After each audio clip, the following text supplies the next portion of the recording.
Walmart, I just this just makes my head explode. Walmart, asking their employees to work on Thanksgiving. Travis Getty's writing at, we have to set the defaults on our print for this thing, Shane, so that it prints the website in the footers, because I don't know what website this came from.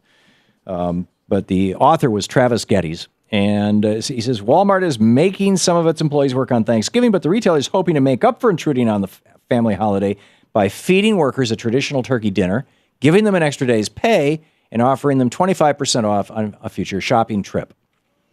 And they are joining Best Buy's, Kmart, Big Lots, Macy's, Target, and Toys R Us by opening Thursday.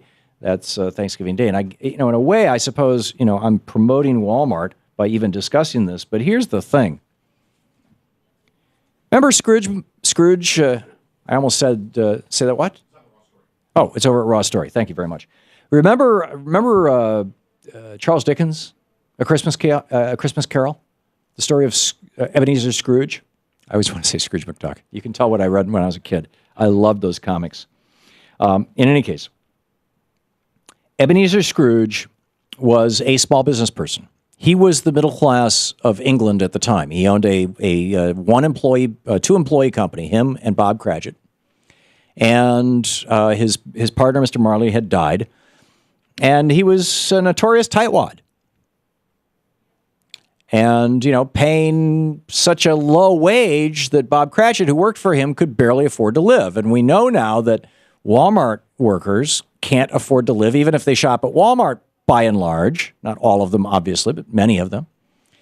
And of course, they many of them also qualify for food stamps and Medicaid and other kinds of, other forms of assistance. So we're subsidizing Walmart.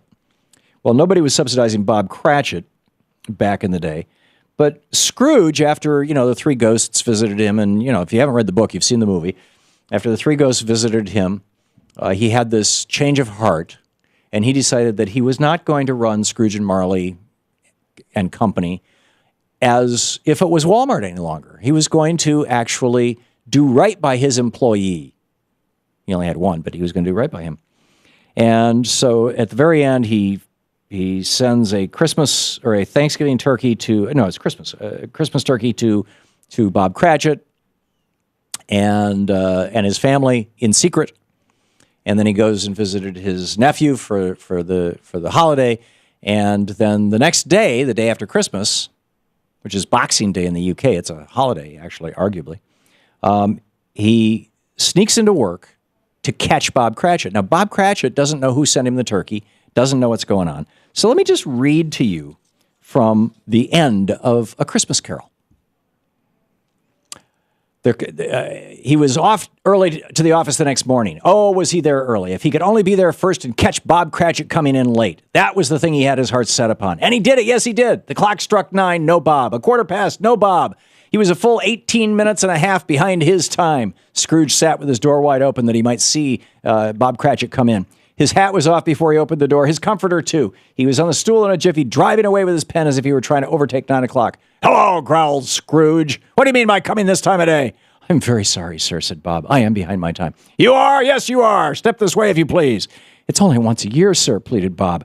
It shall not be repeated. I was rather making merry yesterday."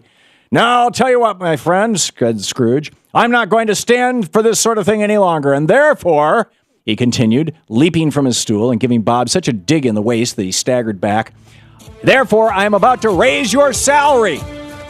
Bob trembled and got a little nearer to the ruler. "A Merry Christmas, Bob," said Scrooge. "A Merrier Christmas, Bob, my good friend, than I have given you for many years. I'll raise your salary and endeavor to assist your struggling family. And we will discuss your affairs this very afternoon over a Christmas bowl of Smoking Bishop." Now, here's the question. What is Smoking Bishop? And why doesn't Walmart give a raise? You're listening to the Thom Hartmann Program. Call 866-987-THOM. I mean, if it was good enough for Ebeneezer Scrooge, it's not good enough for Walmart? Really?